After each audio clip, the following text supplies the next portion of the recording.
Muito bem, escritores e escritoras. Nesse vídeo aqui eu vou te explicar por que a estrutura de 3 atos não funciona para você escrever grandes narrativas no nível profissional e qual que é o verdadeiro conhecimento, os 7 passos estruturais ou 7 estágios estruturais que toda narrativa tem que atravessar.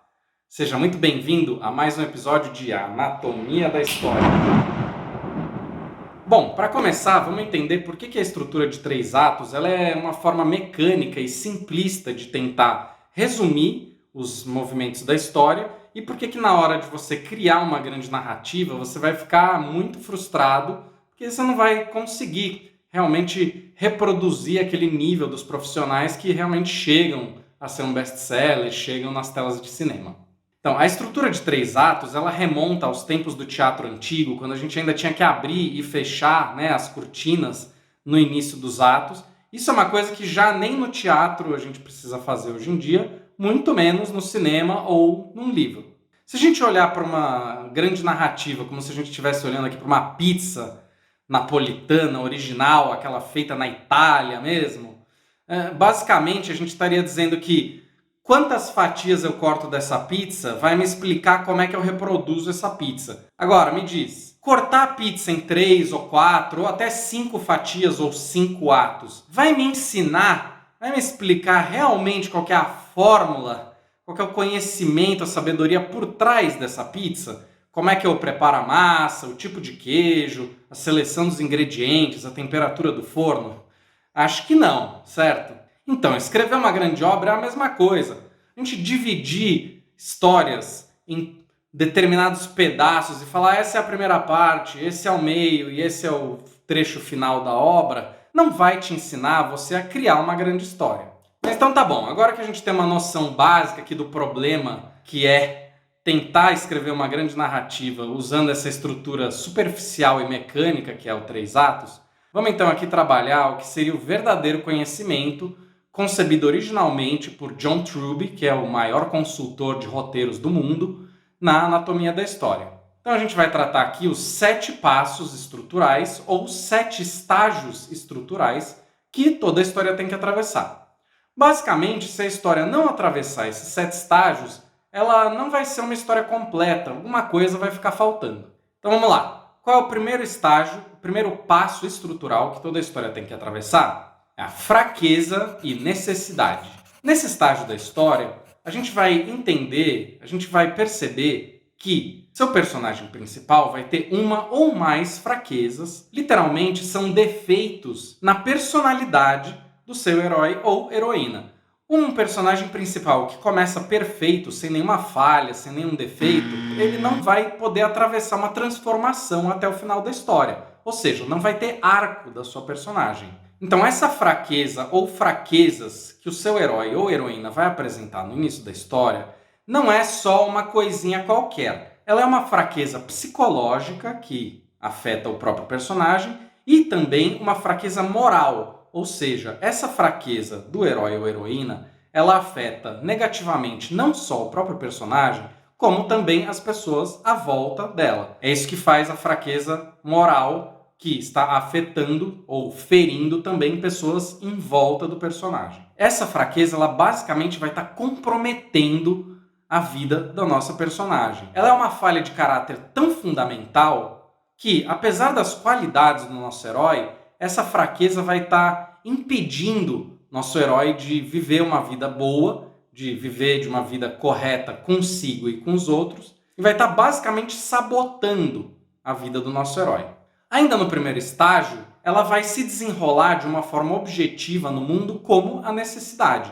Então, nesse primeiro estágio, a gente tem fraqueza e necessidade. A fraqueza interior, ela vai naturalmente exigir que o personagem principal alcance um conhecimento, alcance uma evolução. E essa é a necessidade do herói.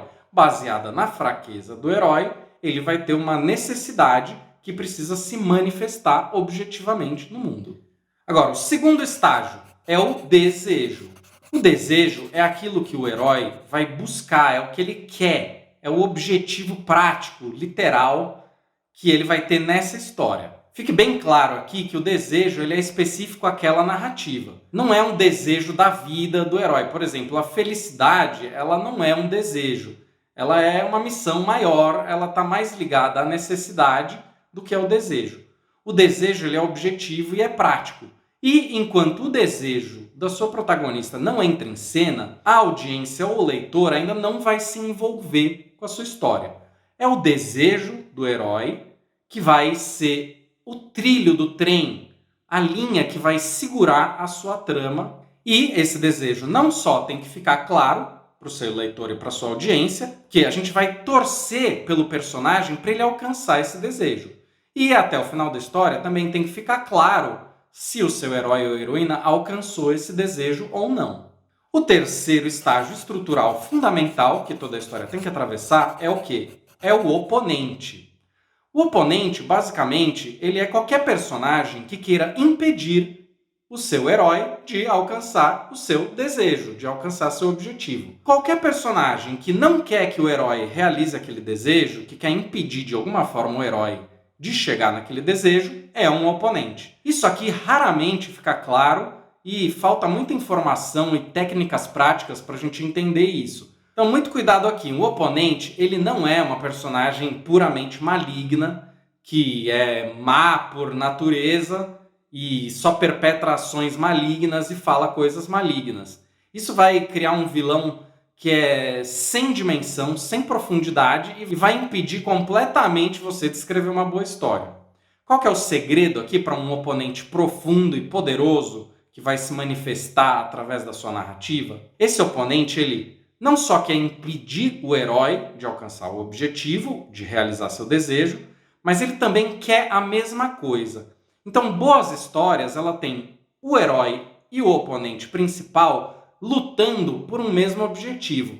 Mesmo que esse objetivo seja subjetivo. Por exemplo, em histórias de detetive, de maneira geral, o vilão, é um criminoso que cometeu algum ato e está tentando sair impune. E o nosso herói, o detetive, ele quer colocar o vilão na cadeia, ele quer capturar esse oponente. Mas, se a gente parar para pensar bem, os dois eles estão lutando por uma mesma coisa, num sentido mais subjetivo da trama, que seria qual é a versão dos fatos que vai ser aceita pela sociedade. Então, se a gente analisar bem, em grandes histórias, o oponente ele não só quer impedir o herói de chegar em seu objetivo, como eles lutam por um mesmo objetivo. É isso que vai fazer com que os dois entrem em conflito direto, de novo e de novo ao longo da trama. Literalmente, se o herói e o vilão tiverem objetivos diferentes, tiverem desejos distintos na sua narrativa, eles poderiam evitar um ao outro e cada um poderia conseguir o que está buscando sem entrar em conflito direto. E o conflito da história vai ser fraco, não vai gerar envolvimento com a personagem e a gente não vai sentir que o que está em jogo para o herói coloca ele em risco realmente direto. Muito bem, o quarto passo estrutural fundamental que toda grande narrativa tem que atravessar é o plano. O plano ele vai estar diretamente relacionado ao objetivo do nosso herói e ao oponente, os poderes do oponente, ou pelo menos a princípio, os poderes que o herói consegue enxergar no oponente. De maneira geral, nosso oponente vai ter poderes ocultos que vão se revelando a cada ataque e contra-ataque aqui do nosso herói em busca do que ele quer. E assim o plano original do herói vai ter que ser revisado e refeito ao longo da trama, na medida que poderes ocultos do oponente vão se revelando através do conflito. Não existe ação sem um plano. Então o herói vai elaborar um plano com base naquilo que ele busca em relação ao oponente contra o qual ele está competindo. O quinto estágio estrutural fundamental é a batalha. Então, na medida que o herói e o oponente entram em conflito direto de novo e de novo em busca desse mesmo objetivo, o nosso conflito vai esquentar. E a batalha, ela é, vamos dizer assim, o conflito final. A batalha, nesse caso, é a batalha final, onde vai ficar decidido, vai ficar esclarecido quem é que venceu, quem é que conquistou aquele desejo. Então, num exemplo que eu gosto de dar aqui, clássico, que é o filme Chinatown, um dos roteiros mais aclamados da história do cinema. Então, o detetive, ele está tentando comprovar que o vilão Noah Cross é culpado de uma grande conspiração, de uma seca que está tendo na Califórnia e de vários assassinatos para manter isso em segredo. No final do filme, que não é um final feliz, a gente vai ver que a versão aceita dos fatos acaba sendo a do vilão, a do Noah Cross. E o Jake ele termina arrasado quando ele vê que ele, mais uma vez, causou mal às pessoas que ele amava. E, apesar de o herói não conseguir seu objetivo, fica muito claro quem foi que venceu aqui a batalha. Então, a batalha é esse conflito final, onde vai ficar definido, de uma forma muito clara, quem conquistou esse objetivo. Então, vamos para o sexto estágio fundamental na estrutura de toda a narrativa, que é a autorrevelação.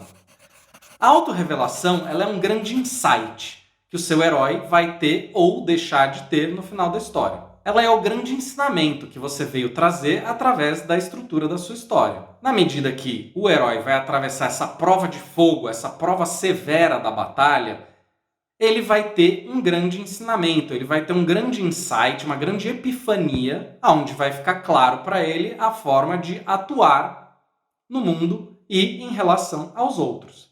Essa grande autorrevelação, ela tem uma dimensão psicológica, que seria como ele resolver esse problema interno dele, e se a gente deu uma fraqueza e necessidade moral para o herói lá no começo da história, ou seja, ele também está ferindo os outros, ele também vai ter uma autorrevelação moral, que é um grande insight, um grande ensinamento de como atuar com os outros, perante os outros no mundo. Vou deixar uma coisa bem clara aqui para você, escritor e escritora.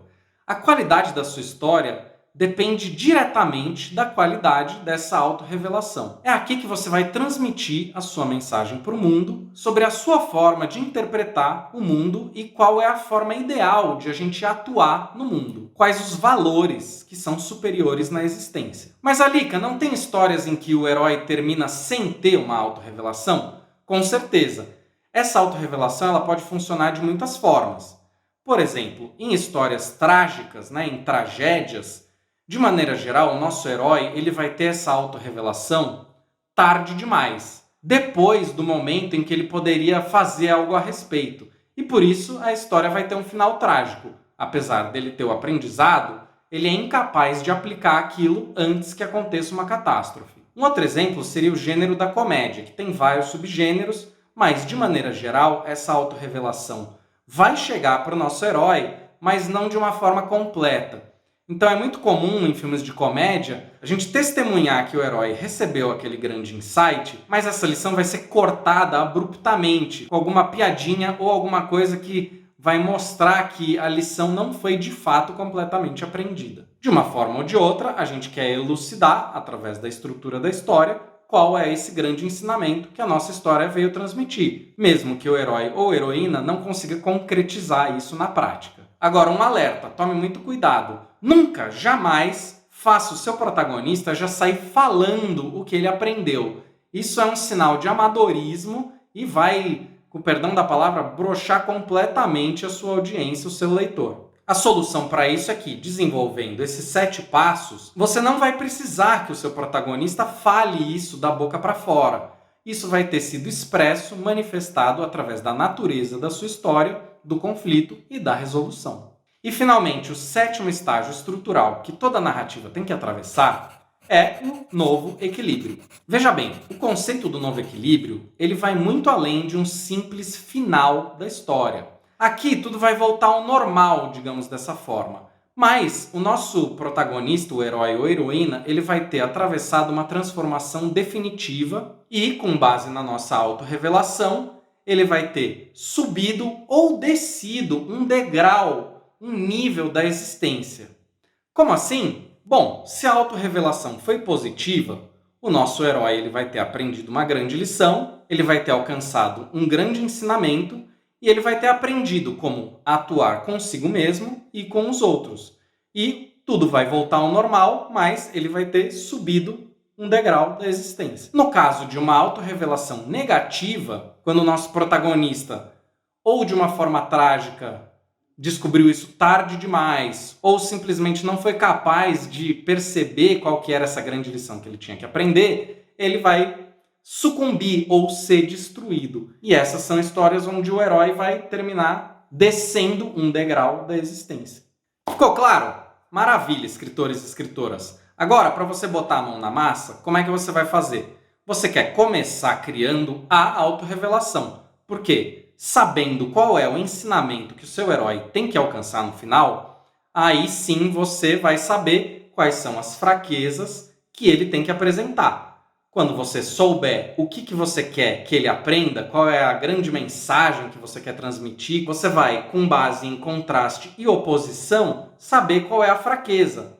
Quais são as fraquezas e as falhas que ele tem que ter no começo da história, que, na medida que ele evolui no conflito e na estrutura da narrativa, vai desembocar de uma forma lógica e orgânica lá naquele aprendizado. Então, comece criando a autorrevelação, que é o passo 6, e depois volte lá no passo 1, fraqueza e necessidade, e desenvolva todos os passos de uma forma orgânica a partir daí. E aí, esse conhecimento foi útil para você? Então não esquece de curtir esse vídeo aqui e se inscrever nesse canal, porque as dicas para escritores e escritoras estão só começando.